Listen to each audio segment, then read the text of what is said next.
The stillness before the echo. The old map, brittle as a dying leaf, lay unfurled across the dashboard, its faded contours charting a forgotten artery of asphalt.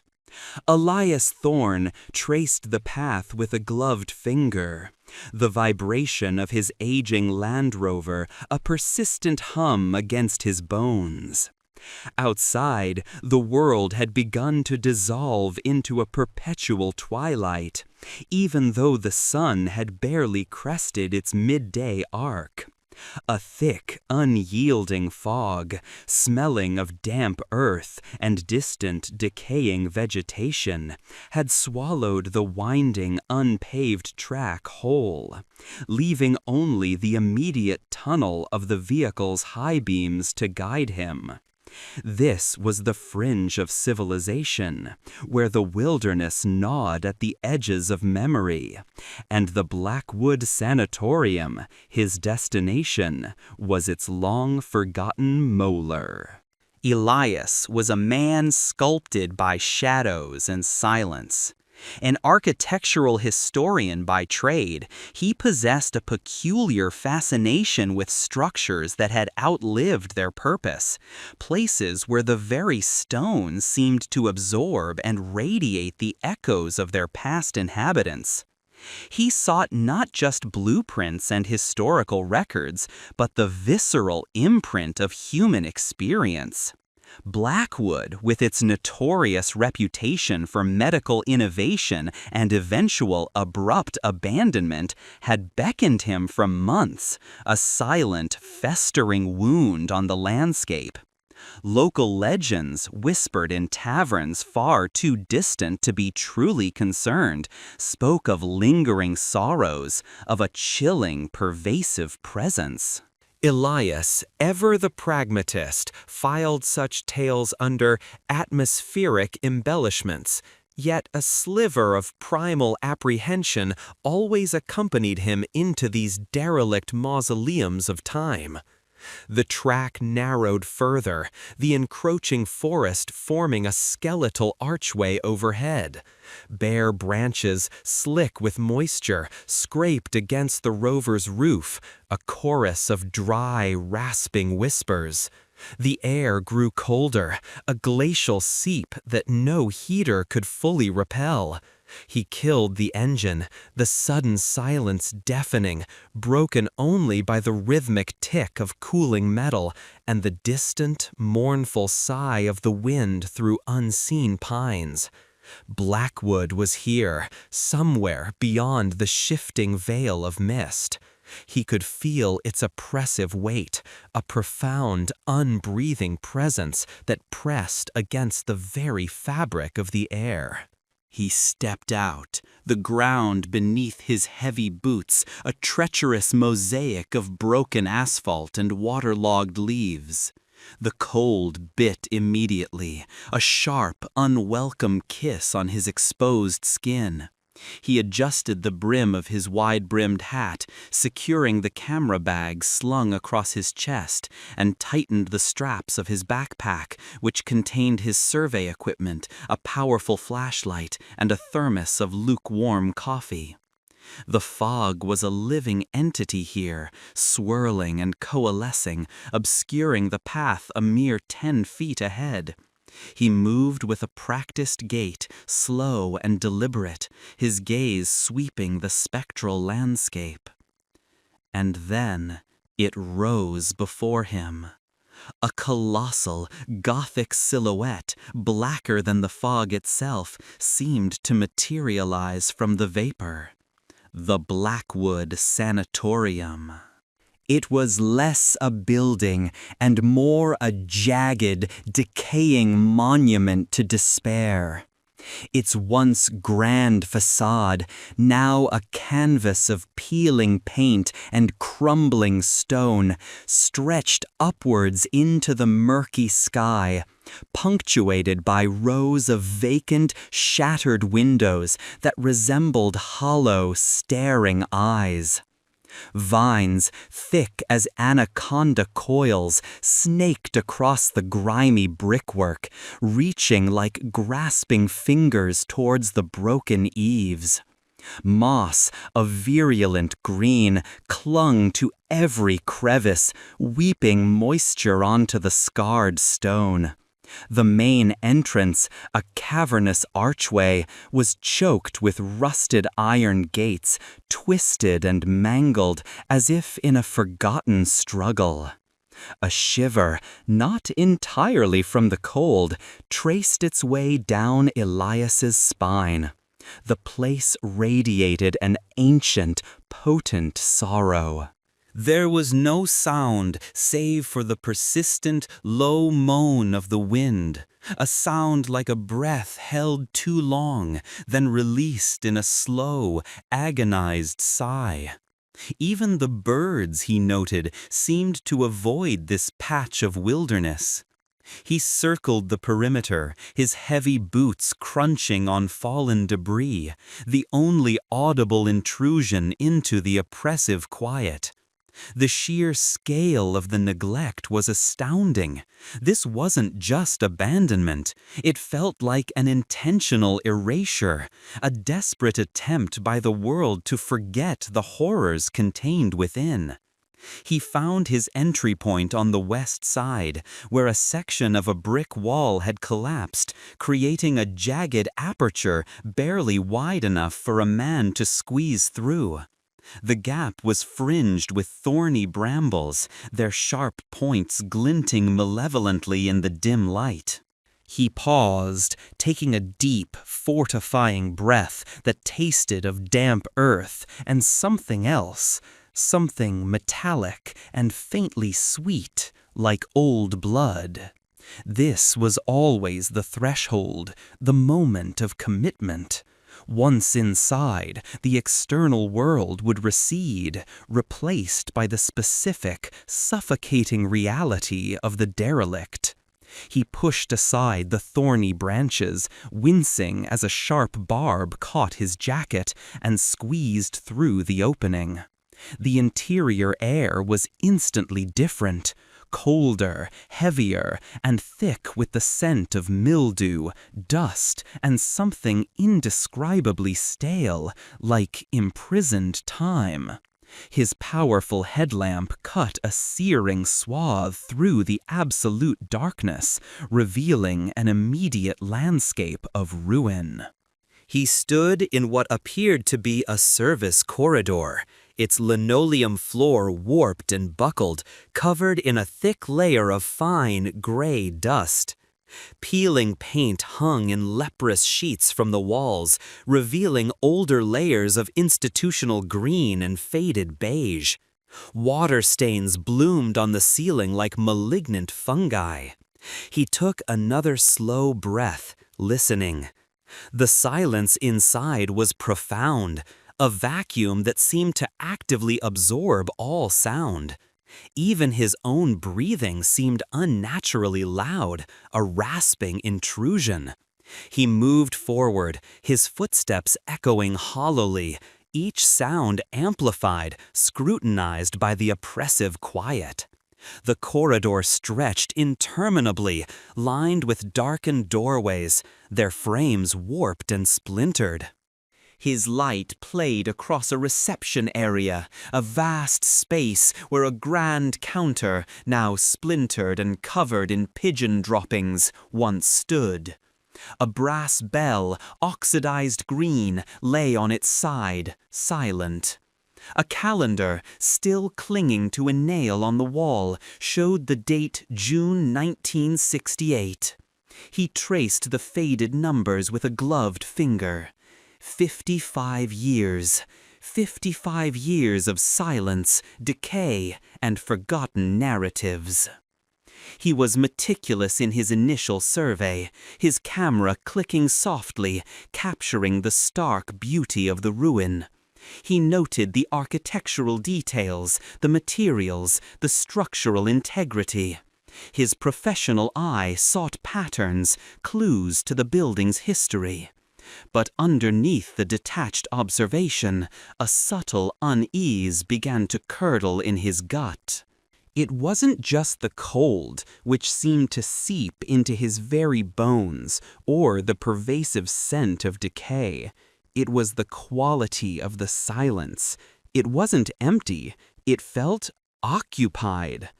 He moved deeper into what he surmised were administrative offices.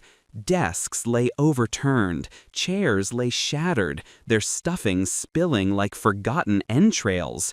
Paper, brittle and yellowed, was scattered everywhere, indecipherable hieroglyphs of forgotten lives. A gust of wind, faint and distant, snaked through a broken window, causing a loose sheet of paper to flutter briefly before settling back down. Elias paused, straining to hear beyond the rustle.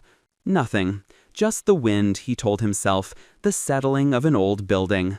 Yet a chill, distinct from the ambient cold, seemed to drift past him, brushing against his cheek like an unseen hand. He spun around, his headlamp beams sweeping the empty room, illuminating dancing motes of dust in the stagnant air. Nothing.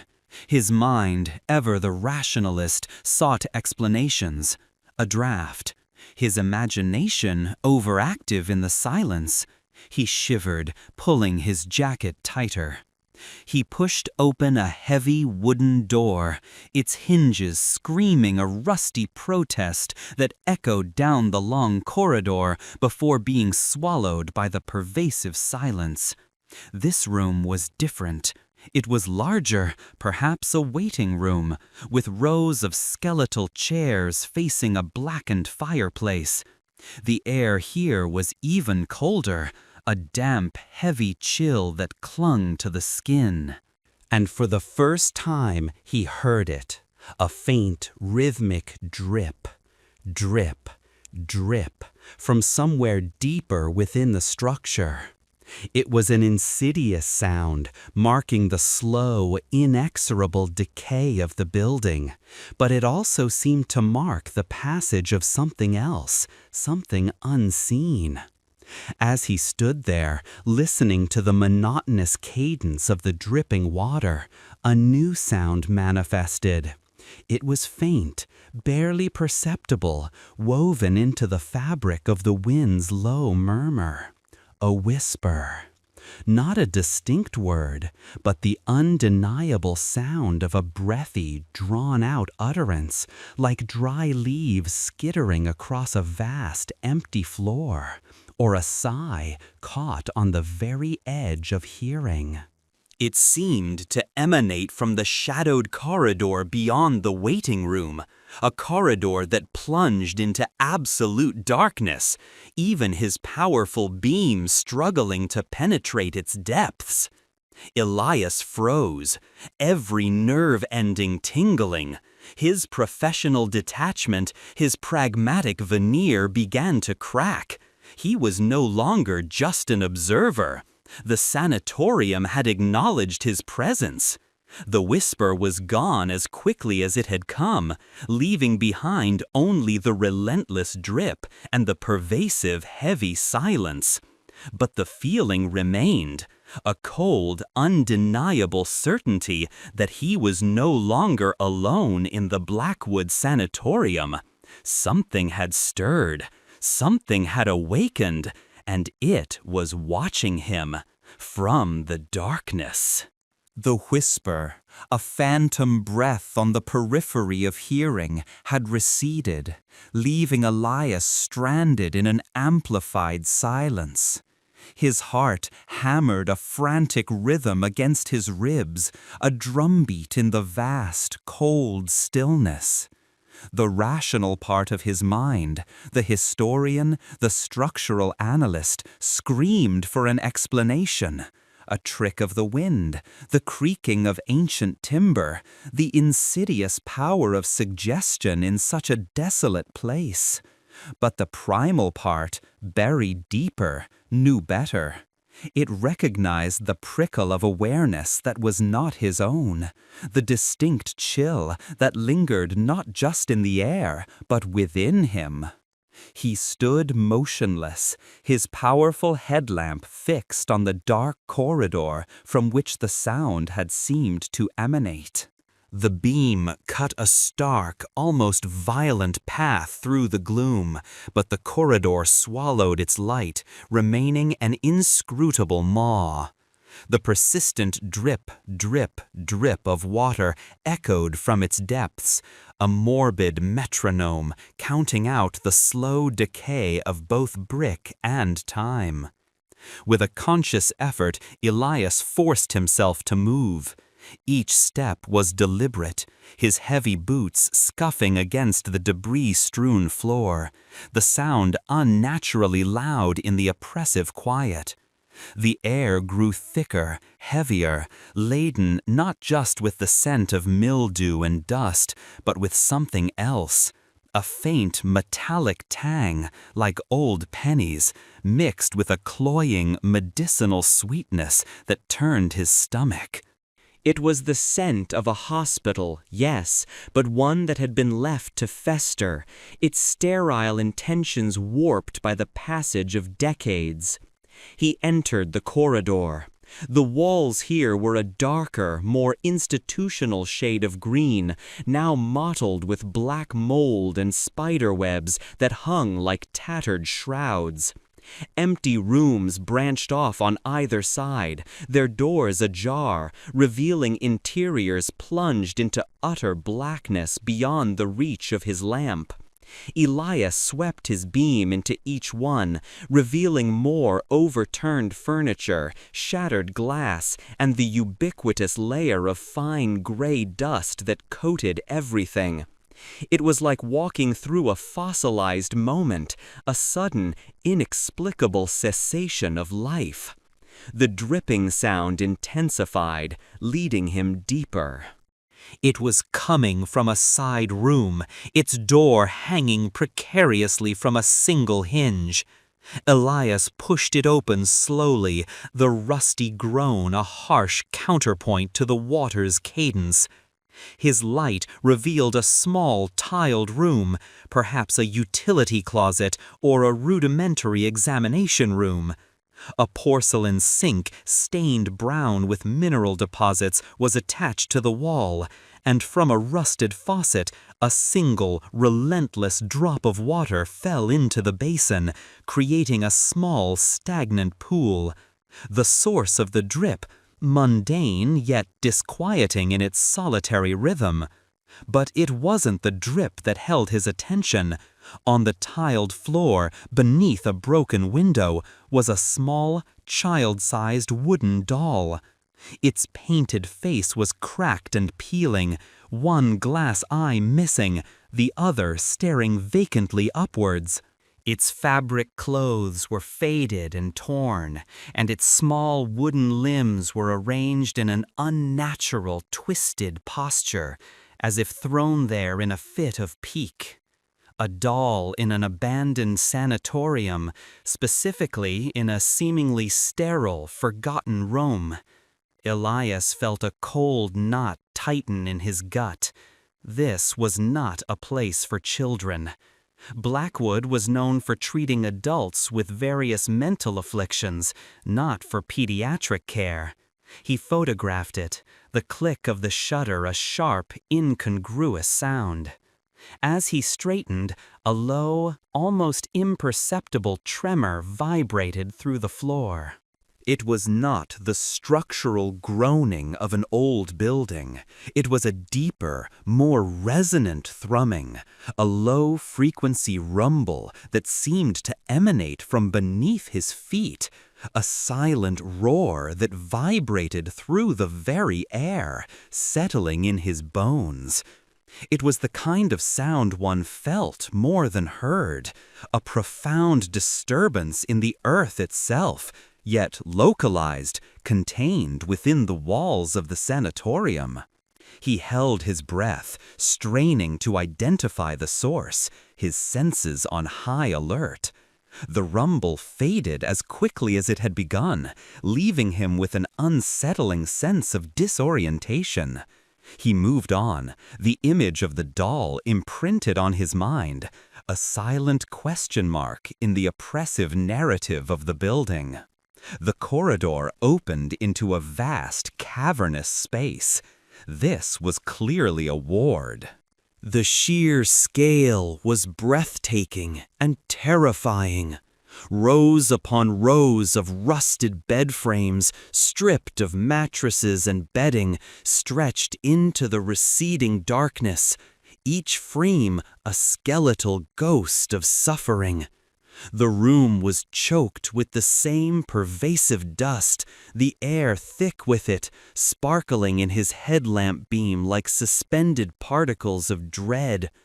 Cold wind, a living entity, snaked through countless broken windows, creating a mournful whistling sound that echoed through the empty space, a symphony of forgotten sighs. Here, the paranormal elements began to assert themselves with a more chilling clarity. As Elias walked between the skeletal beds, a distinct, icy draft enveloped him, far colder than the ambient temperature, a localized pocket of absolute frigidity that seemed to cling to his very skin. He stopped, shivering involuntarily, and watched his breath plume in the frigid air. The cold spot moved with him, a sentient shroud following his slow progress. He noticed details that his rational mind struggled to dismiss. On one of the bed frames, a single tarnished silver locket lay open, its tiny, faded photograph indecipherable. On another, a small, worn, leather-bound book, its pages water-damaged and swollen, sat upright as if placed there deliberately, not fallen. These weren't just random, forgotten items. They felt like deliberate arrangements, breadcrumbs left by an unseen hand. Then came the sounds. Faint whispers, more distinct this time, though still just beyond comprehension, seemed to drift on the cold wind that snaked through the ward. They were multiple voices, a chorus of faint, breathy murmurs, like the rustle of many dry leaves, or the distant, indistinct clamor of a crowded room. They seemed to come from everywhere and nowhere, surrounding him, pressing in. He spun, his headlamp beam frantically cutting through the darkness, illuminating only the empty beds, the swirling dust, and his own solitary figure. A low, guttural moan, thin and reedy, sliced through the whispers. It was a sound of profound anguish, of a suffering too deep for words, the kind of sound a trapped animal might make. It echoed through the vast ward, reverberating off the high ceilings, slowly fading into the general hum of the wind. Elias felt a sudden, profound wave of nausea. This was not the wind. This was not his imagination. He moved faster now, his professional detachment crumbling under the weight of the escalating phenomena. His objective to document the architecture was secondary. A primal instinct for survival had taken over. He needed to understand what this place held, what energy it had absorbed, what echoes persisted. He reached the far end of the ward, where a heavy double door, made of thick, dark wood, stood slightly ajar. Unlike the other doors, this one appeared mostly intact, its hinges not completely rusted through. A faint, greenish glow seemed to emanate from the crack in the door, a sickly, unsettling luminescence. The metallic, medicinal smell was strongest here, almost suffocating. The low-frequency rumble, too, seemed to pulse with a greater intensity, a silent, internal pressure building in his head. He pushed the door open slowly. The groan of the hinges was agonizingly drawn out, a prelude to what lay beyond. The room was smaller, more contained, and instantly, chillingly different. The walls were painted a deep, clinical green, mercifully free of mold, but stained in other, more disturbing ways. Dark, irregular patches marred the lower half of the walls, a deep, reddish brown that might once have been black. His headlamp confirmed his worst suspicions: dried blood. Not just a few drops, but smears, handprints, and streaks that trailed downwards as if something had been dragged. In the center of the room, bolted to the floor, was a single rusted metal chair. Its leather restraints rotted away, leaving only the buckles. Above it, an elaborate, menacing contraption of wires and electrodes hung from the ceiling, connected to a large, complex machine that stood against the far wall. An electroshock therapy device, archaic and terrifying in its silent menace. But it was not the machine, nor the bloodstains, that caused Elias to freeze, every muscle in his body tensing. It was the presence. Here, in this room, it was no longer a whisper, no longer a subtle chill. It was a tangible weight, an oppressive force that pressed down on him, stealing the air from his lungs. The air itself crackled with a malevolent energy, a profound rage and agony that seemed to saturate every atom. The faint, greenish glow he had seen was emanating from the machine itself, a dull, pulsing light that seemed to flicker in time with the low-frequency rumble that now vibrated through his very chest.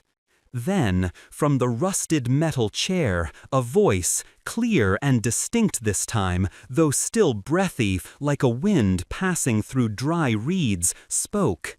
It wasn't a word, but a sound, a single drawn-out syllable, a name. Elias.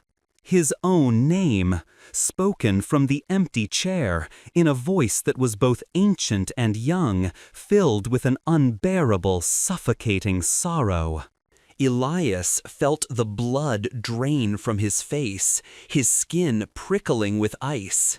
His rational mind had fled, leaving him exposed and vulnerable to the raw, unfiltered terror that now enveloped him. He was not just observed, he was known. And whatever entity resided in this place, in this room of torment, had just called him by name.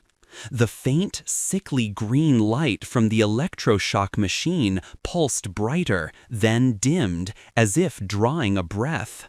And in that brief moment of darkness, he saw a fleeting shadow, impossibly tall and thin, detach itself from the corner of the room, moving with an unnerving fluidity towards the chair. Elias, the single, breathy syllable, his own name, hung in the frigid air of the electroshock room, an impossible sound that obliterated all pretense of rationality. Elias froze, every muscle in his body seizing. The world narrowed to the pulsing green glow of the archaic machine and the rusted metal chair, which now seemed to vibrate with a nascent malevolent energy. The low-frequency rumble, a subterranean thrum, resonated not just in the floor, but through his very bones, a silent, internal scream. The shadow he had glimpsed, impossibly tall and thin, seemed to ripple at the periphery of his vision. It didn't fully coalesce, didn't form distinct features, but it was there, a profound absence of light that moved with an unnerving grace, detaching itself from the corner and drawing closer to the empty chair. It was a visual distortion, a shimmering of the air, yet it carried the weight of a physical presence. The air thickened, pressing in on him, stealing his breath. Each inhalation a painful rasp. The metallic tang, a mix of old pennies and blood, grew sharper, acrid. His mind, usually a fortress of logic and analysis, buckled under the assault. Fear, raw and unadulterated, seized him, a cold hand gripping his heart. He tried to speak, to utter a defiant word, a question, anything to break the suffocating silence, but his throat was constricted, his tongue thick and useless. The only sound he managed was a ragged gasp, swallowed by the oppressive quiet of the room. The green light from the electroshock device pulsed, brighter, faster, casting grotesque, dancing shadows across the blood-stained walls. It was as if the machine itself had come alive, imbued with a terrible, forgotten purpose. The rumble intensified, shaking the very floor beneath his feet, rattling the loose wires of the apparatus. He felt a profound, chilling sense of being scrutinized, assessed, known. The entity, whatever it was not merely observing him. It had recognized him, welcomed him into its domain of suffering. He took a slow, deliberate step backward, then another, his eyes locked on the empty chair, on the pulsating green light, on the elusive, rippling shadow that seemed to hover just above the worn seat. The silence in the room was no longer empty. It was a canvas for unseen forces, a resonant chamber for unspoken horrors. The fear of what he might see if he stayed, what might manifest, was overwhelming. He retreated, slowly at first, then with increasing urgency, backing out of the electroshock room, through the double doors, and into the vast, desolate ward. The whispers that had previously seemed distant now surrounded him, a swirling vortex of indistinct, breathy voices, like 1,000 secrets exhaled at once. The mournful whistle of the wind through broken windows seemed to carry a more insistent, personal wail. He half stumbled between the skeletal bed frames, his headlamp beam frantically cutting through the gloom, searching for an escape, a sanctuary, anything to break the pervasive sense of being hunted. The localized cold spots were everywhere now, icy tendrils that wrapped around his ankles, brushed his neck, whispering against his ears. He felt an undeniable touch, a fleeting pressure on his shoulder, light as a cobweb, yet utterly terrifying in its implication. He spun, camera bag swinging, but saw nothing, only the swirling dust motes in the light. His heart continued its frantic drumming, but a sliver of his professional curiosity, a morbid fascination, began to reassert itself, battling against the surge of primal fear. He needed answers. He needed to understand what had birthed this pervasive agony. He found a small room off the main corridor, tucked away behind what looked like the nurse's station. It was smaller, less exposed, and contained a single heavy wooden desk, surprisingly intact, though covered in a thick layer of dust. This was a doctor's office, perhaps. He pushed the door shut, the creak of the hinges a welcome, tangible sound, creating a momentary illusion of safety. He leaned against the door, gasping for breath, trying to steady his racing pulse. He pulled out his thermos, forcing down a mouthful of cold coffee, its bitterness a grounding taste. He needed to document, to rationalize, to find some anchor in this sea of terror. His hands trembled as he unzipped his camera bag, pulling out his digital recorder. He had been recording ambient sounds since he entered. He rewound a few minutes, his fingers fumbling with the controls. The playback was a symphony of desolation. The mournful wind, the drip, drip, drip, the hollow echo of his own footsteps. He listened intently, adjusting the volume. And then there it was, faint but undeniable. A low, guttural moan, followed by a series of rapid, almost frantic whispers, indistinguishable words, but clear in their desperate intonation. And then, clear as a bell, distorted by static, but chillingly present, Elias. His own voice, captured by the recorder, sounded hoarse, strained. He played it again, confirming his sanity, confirming the impossible. The entity's voice was real, not a figment of his imagination. It had spoken to him, and the recorder had caught it. A cold wave of despair washed over him. This wasn't just a haunting, it was an intelligent, aware presence. He swept his headlamp beam across the doctor's office. A bookshelf, its shelves mostly bare, contained a few leather-bound medical texts, their pages brittle. On the desk, beneath the dust, lay a scattered array of papers, patient intake forms, medical charts, and a leather-bound journal. His historian's instinct, though dulled by fear, kicked in. These were the keys, the narratives behind the hauntings. He picked up the journal, its cover cold and slick with the pervasive damp. The leather was worn smooth, the corners dog-eared. He opened it carefully, the brittle pages threatening to tear. The script was elegant, precise, but rushed in places. The entries dated from the late 1950s to the early 1960s. The author was Dr. Alastair Finch, the chief of staff. Elias began to read, his headlamp illuminating the faded ink.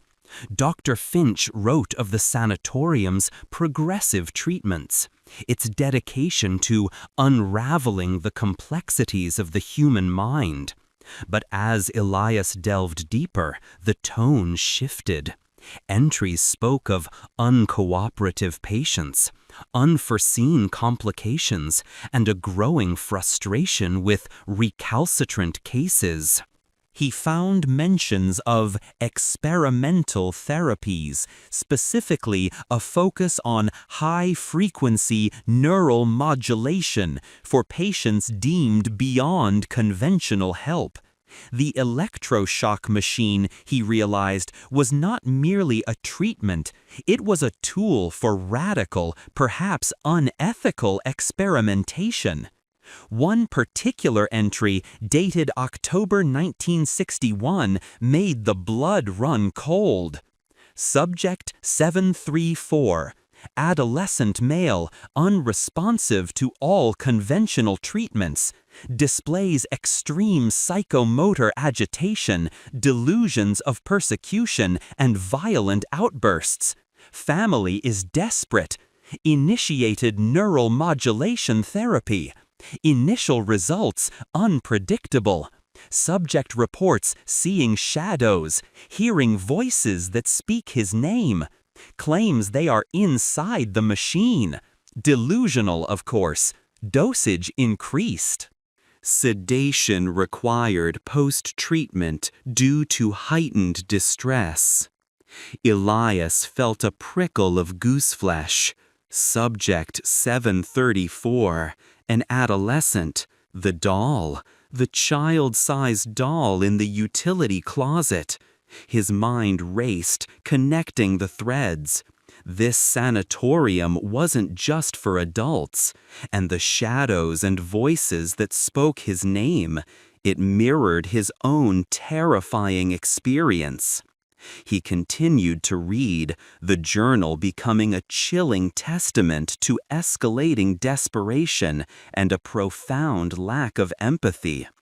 Dr. Finch's entries grew more clinical, detached, even as the patient's condition seemed to worsen. The term neural modulation appeared with increasing frequency, often followed by notes on voltage increases and duration extensions. The final entry, dated June 1968, the same month on the forgotten calendar, was disturbingly brief and stark. Subject 734. Terminated. A tragic but necessary outcome. The energies unleashed were unexpected. The facility must be closed. Immediate, complete abandonment advised. The echoes here are too profound. They cling. They learn. They learn.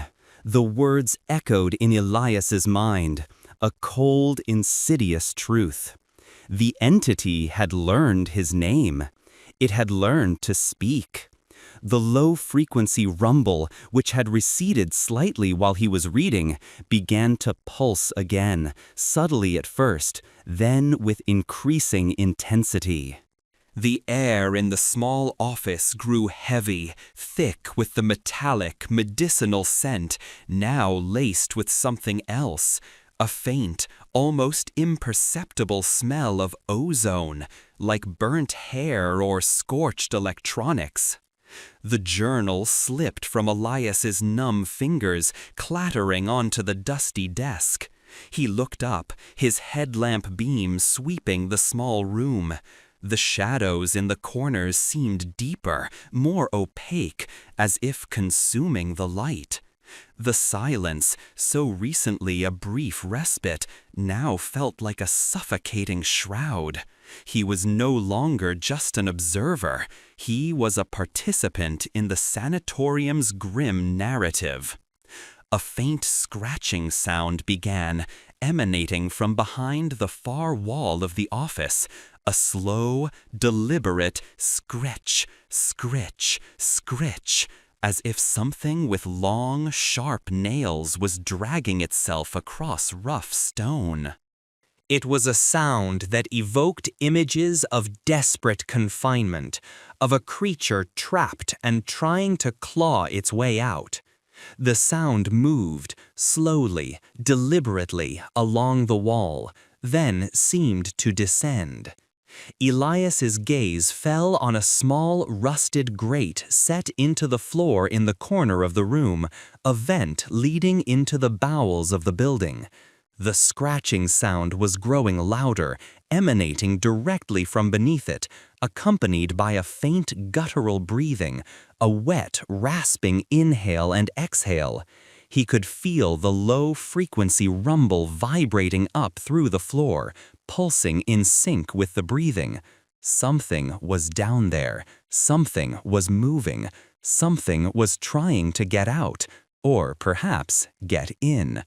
The truth of Dr. Finch's warning, they cling, they learn, resonated with a terrifying new meaning. Elias was not alone, and whatever was beneath him in the dark, forgotten depths of Blackwood was very much aware of his presence. Part 4. The rhythmic scritch, scritch, scritch from beneath the rusted floor grate was no longer faint. It was a horrifyingly distinct sound, like bone on rough concrete, punctuated by the wet, rasping breaths that seemed to drag through constricted airways. Elias's headlamp, though powerful, seemed utterly useless against the profound darkness that emanated from the grate. a darkness that felt less like an absence of light and more like a consuming void. The low-frequency rumble, a constant pressure against his eardrums, now pulsed in sync with the unseen creature's strained breathing, creating a horrifying, guttural symphony beneath his feet. He was trapped. The doctor's office, a momentary refuge, now felt like a cage. The words from Dr. Finch's journal echoed in his mind. The energies unleashed were unexpected. They cling, they learn. And now this tangible, audible presence beneath him, a physical manifestation of the sanatorium's tormented past. He backed away from the grate, stumbling over an overturned chair, his heart hammering against his ribs like a trapped bird. The scratching intensified, becoming more frantic, more desperate, as if the entity sensed his fear, his proximity. A faint, cloying odor, a sickly sweet stench of decay and something indefinably foul began to seep up from the grate, assaulting his nostrils and making his stomach churn. He pressed himself against the opposite wall, his eyes darting frantically around the small room, searching for an escape, a weapon, anything. His camera bag felt impossibly heavy, his survey equipment useless against a supernatural threat. He was an architectural historian, a man of observation and analysis, not a ghost hunter. But here, in Blackwood, the boundaries had blurred, the rational world dissolving into a terrifying, visceral reality. The scratching abruptly stopped. The wet, rasping breaths ceased. A profound, suffocating silence descended, heavier and more menacing than any Elias had experienced before. He held his own breath, straining to hear, every nerve-ending screaming in anticipation. The low-frequency rumble, however, persisted, a silent internal pressure building in his head, a prelude to something terrible. Then, from the grate came a new sound, a faint, delicate clink, like tiny porcelain shards shifting, followed by another and another. It was a sound that shouldn't belong, not in this place of decay and horror. Elias forced himself to look down. His headlamp beam pierced the gloom, illuminating the grate.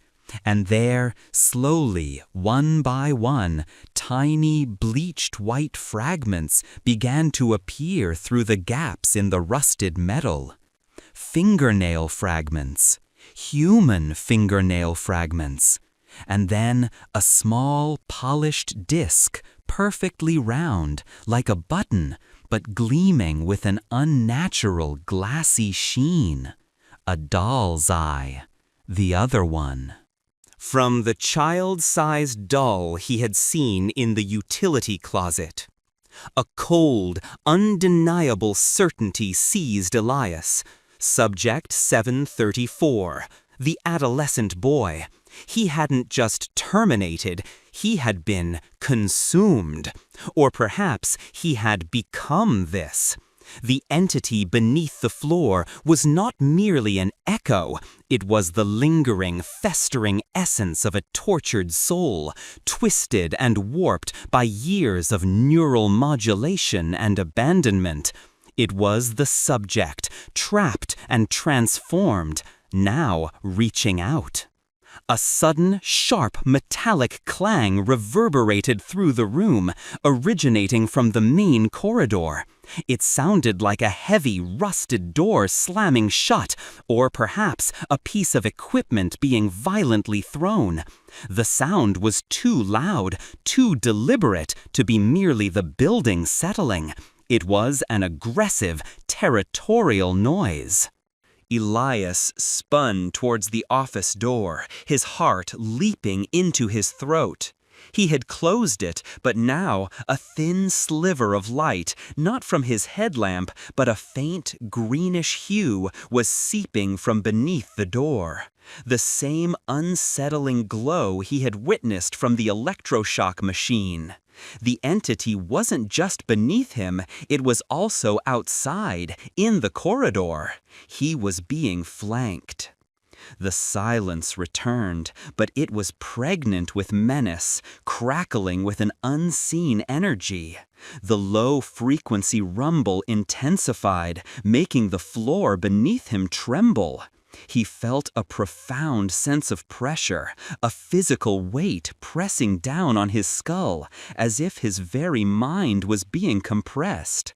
And then the faint whispers started again, not just from the corridor, but from the walls themselves, from the air all around him. A cacophony of overlapping, indistinct voices, like 100 muted screams struggling to break free. He knew with a horrifying clarity that he could not stay in this office. He had to move, had to find another way out, had to escape Blackwood's suffocating grip. He gripped his flashlight, its beam a fragile shield against the encroaching darkness, and took a deep, shuddering breath.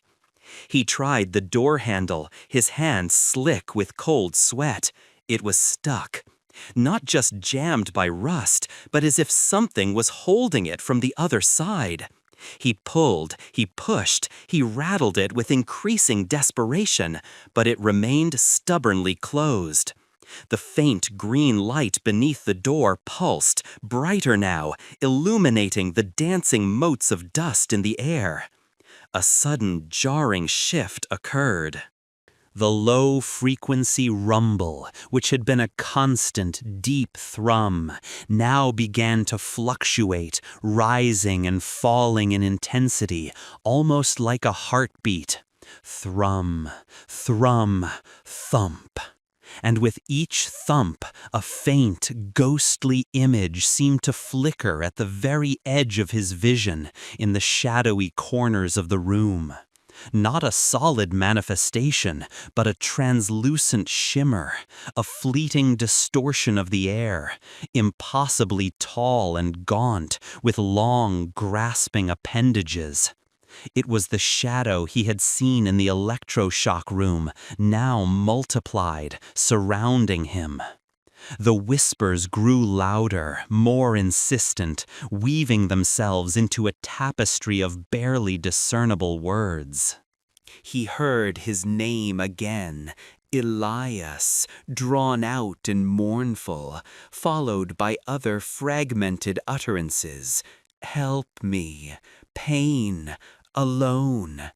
And then a chilling, childlike giggle, thin and reedy, distinct from the other voices, seemed to emanate directly from the floor grate beneath him.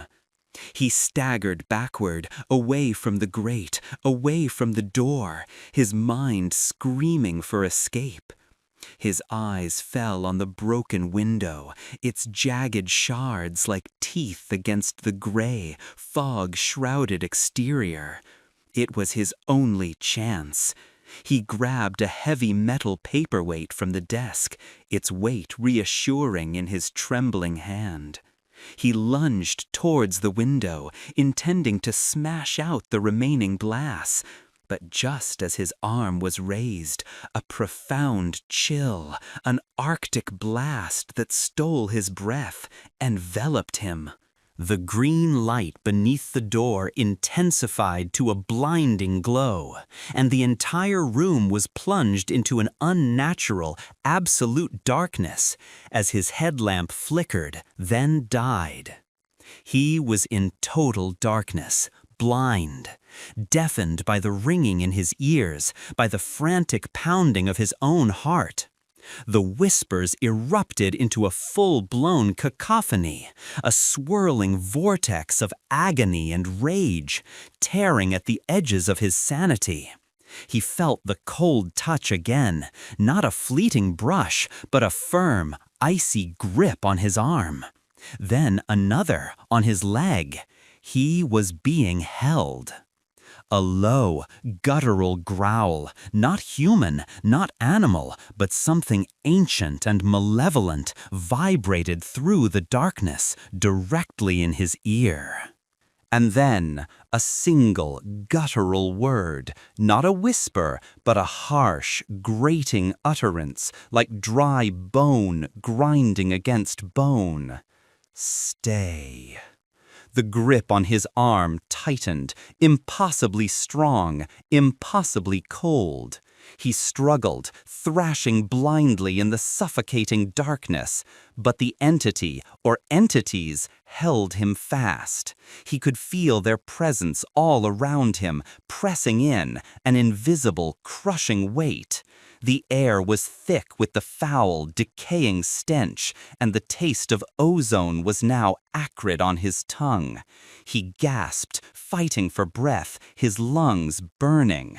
He felt himself being dragged, slowly, inexorably, across the dusty floor.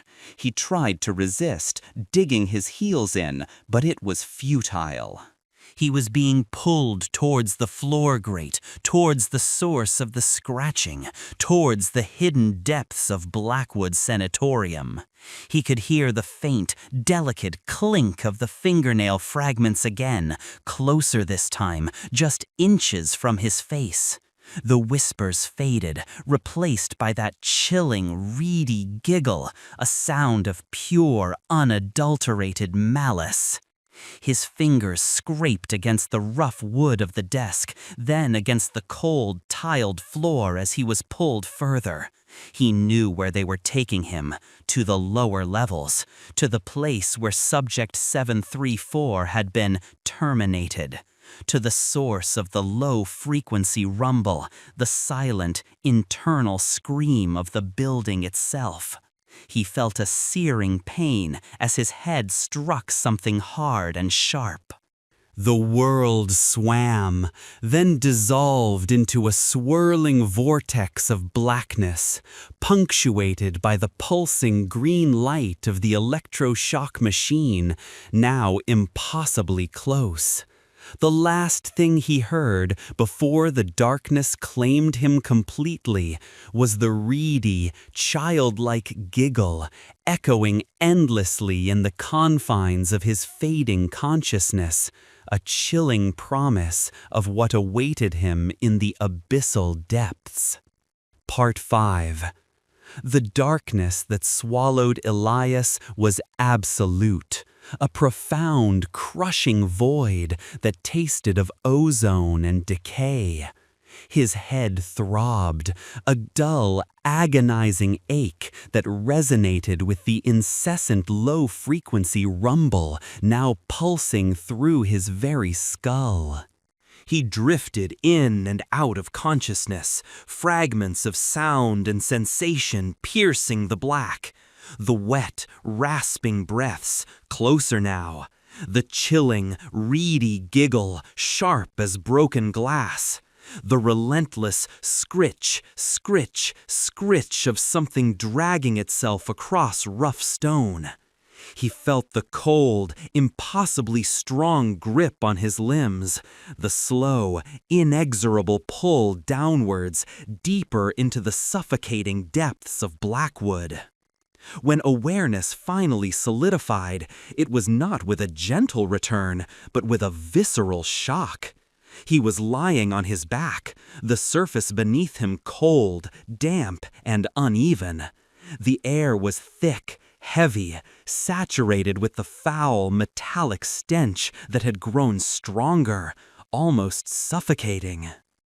His eyes, though open, registered only an oppressive blackness, broken occasionally by faint, greenish phosphorescence that seemed to emanate from the very walls, like decaying bioluminescence. His headlamp was gone, his hands bound tightly at the wrists with what felt like rusted wire, digging painfully into his skin. His ankles were similarly secured. He was utterly helpless. He was in a tunnel, or perhaps a sub-basement corridor. The space was claustrophobic, the low ceiling pressing down, dripping with cold, viscous moisture that occasionally splattered onto his face. The walls, when his eyes adjusted enough to discern them in the fleeting, sickly green glows, appeared to be rough-hewn stone, crude and ancient, unlike the brickwork of the upper floors.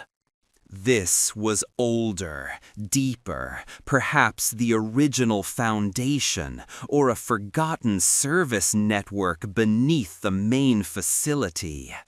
The low-frequency rumble was deafening here, no longer a mere vibration, but a tangible pressure, a relentless thrum-thrum-thump that vibrated through his chest, his organs, his very bones. It was the heartbeat of this place, the pulse of its agonizing existence. And woven into that terrifying rhythm were the wet, rasping breaths, now so close he could feel the cold, stale air of them on his face. Elias! The voice, still breathy, still reedy, was no longer a distant whisper, but seemed to originate from inches away, directly above him. It was a distorted, unnatural sound, as if multiple voices were speaking in unison, struggling through a single damaged larynx. It was the voice of Subject 734, twisted by decades of agony and unnatural existence. A faint, greenish light pulsed directly above him, illuminating a grotesque vision.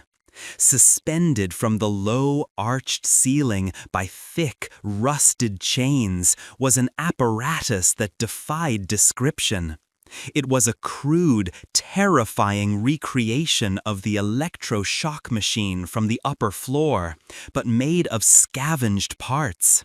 Wires snaking from a rusted generator, electrodes fashioned from tarnished metal, all connected to a central, pulsing core of greenish light. And directly beneath this monstrous device, hovering inches from his face, was a being of pure shadow and distorted flesh. It was impossibly tall, skeletal thin, its limbs elongated and twisted, ending in gnarled, claw-like digits that ended in tiny, bleached fingernail fragments. Its skin, where visible through the swirling darkness that constantly seemed to ripple around it, was a sickly, translucent green, crisscrossed with dark, raised veins. Its head was disproportionately large, with gaping, empty eye sockets that seemed to absorb the faint light, and a mouth that was a perpetual, silent scream, stretched wide and devoid of lips, revealing jagged, uneven teeth. But it was the other eye that truly horrified him.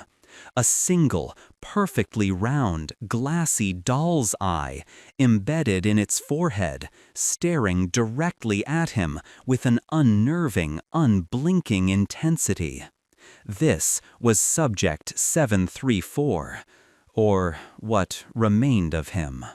Not a ghost, not a spirit, but something physically manifested, warped by the neural modulation, sustained by the lingering energies of pain and the very structure of Blackwood. The creature was an embodiment of suffering, a living wound. "You came back," the chorus of voices rasped, the sound a horrifying blend of childlike innocence and ancient malice. "He sent you." "Who?" Elias croaked, his voice raw, barely audible above the rumble. His mind, though terrified, was still trying to grasp the impossible. "Finch," the entity hissed, the doll's eye seeming to glow with a malevolent light. Always Finch. He wanted to understand, to control. The elongated, claw-like hand, ending in those bleached nail fragments, reached out, its touch icy cold, resting on his forehead. Elias flinched, but could not pull away. The modulation, it opened, a gate, the voice continued, the words now flowing with a terrifying clarity. Not to the mind, to everything, to the echoes, to the others. They are here, always here. The entity paused, its head tilting, the doll's eye fixed on him. The low-frequency rumble pulsed faster, the air crackling with an unseen energy. The small claustrophobic tunnel seemed to grow colder, then impossibly hot, then cold again, as if the very fabric of reality was tearing. "But they cannot leave," the entity rasped, a new note entering its voice, a profound, ancient sorrow. "We are bound to the machine, to the pain, the facility it feeds." "What do you want?" Elias whispered, his terror giving way to a desperate, morbid curiosity. The creature leaned closer, its putrid breath washing over him. The doll's eye seemed to grow, consuming his vision. "You are like him, curious. You seek the truth. You listen."